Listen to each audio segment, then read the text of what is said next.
Hello दोस्तों, मेरा नाम है जयप्रकाश और आप सुन रहे हैं रीडर्स जर्नी। आज हम जिस जातक कथा के बारे में सुनेंगे उसका नाम है बंधन मोक्ष जातक। बोधिसत्व कभी राजा के पुरोहित हुआ करते थे। रानी ने राजा से अपने प्रति पूर्ण निष्ठावान रहने को कहा था। हालांकि उसने शुरू में मना कर दिया था, लेकिन वो बनी रही और आखिरकार वो मान गया। उन्होंने अपने 16,000 नृत्यांगना में से किसी की ओर देखना भी बंद कर दिया और कभी भी अपना व्रत नहीं तोड़ा।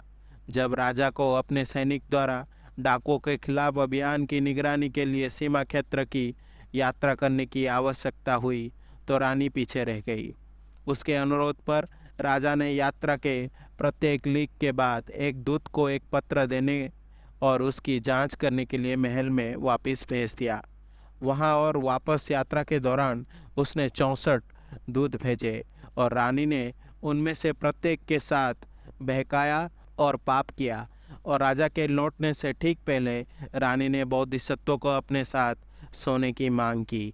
जब उसने आगे बढ़ने से मना कर दिया तो उसने कहा कि वो उसे मार डालेगी। इससे पहले कि राजा उसे अपने शयन कक्ष में देखने आए, रानी ने खुद को खरोंच लिया और बीमारी का नाटक किया। जब राजा ने पूछा कि क्या गलत है तो उसने झूठ बोला, ये कहते हुए कि बोधिसत्व ने संभोग की मांग की थी और मना करने पर उसे पीटा।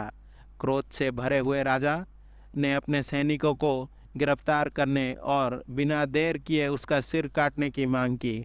जब उसे शहर से होते हुए फांसी की जगह ले जाया जा रहा था, बोधिसत्व ने मरने से पहले राजा के सेवकों को उसे राजा के पास ले जाने के लिए राजी कर लिया, ताकि वो बता सके कि बड़े खजाने कहाँ गड़े हैं।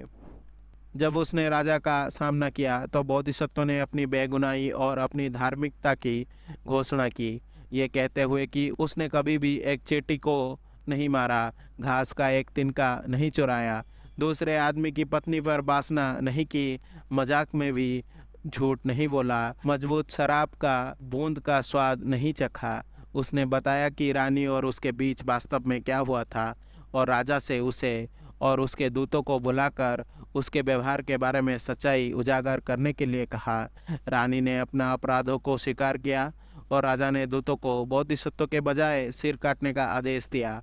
बोधिसत्व ने सुझाव दिया कि राजा उन्हें क्षमा कर दे, क्योंकि उन्हें रानी द्वारा मजबूर किया गया था और उन्हें उसे क्षमा कर देना चाहिए, क्योंकि बेवफा होना सभी महिलाओं का सहज स्वभाव है और वे खुद को नियंत्रित नहीं कर सकती है।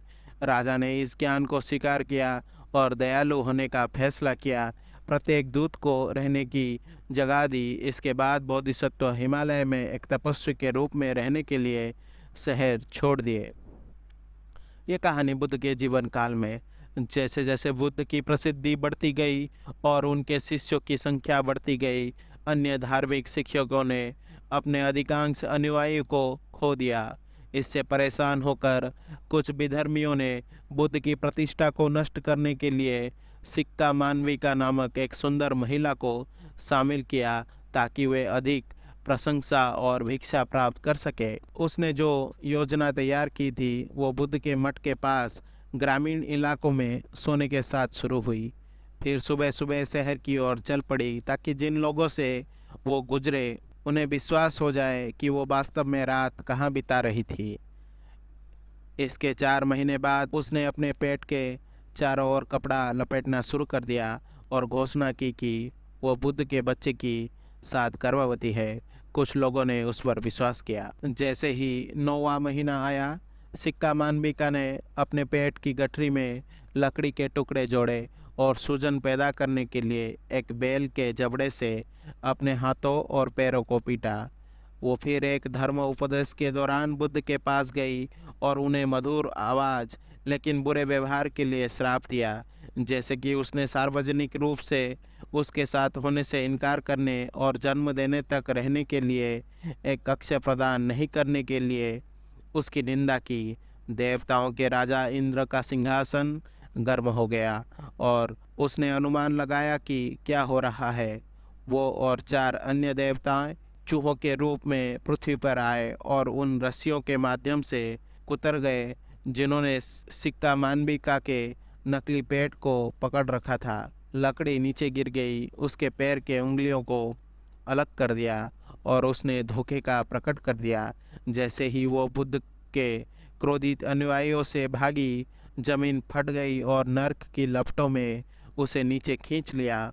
जिन धार्मिक नेताओं ने उसकी मदद की थी, उनके पास जो थोड़ा बहुत समर्थन था वो अब भी खत्म हो गया। दुष्ट रानी सिनका मानविका का पूर्व जन्म था और उसके झूठ का पर्दाफाश होने के बाद बुद्ध ने यह कहानी सुनाई ताकि उनके शिष्यों को पता चले कि ये पहली बार नहीं था जब उसने उन पर झूठे आरोप लगाए थे। राजा बुद्ध के शीर्ष शिष्यों में से एक आनंद का पूर्व जन्म था।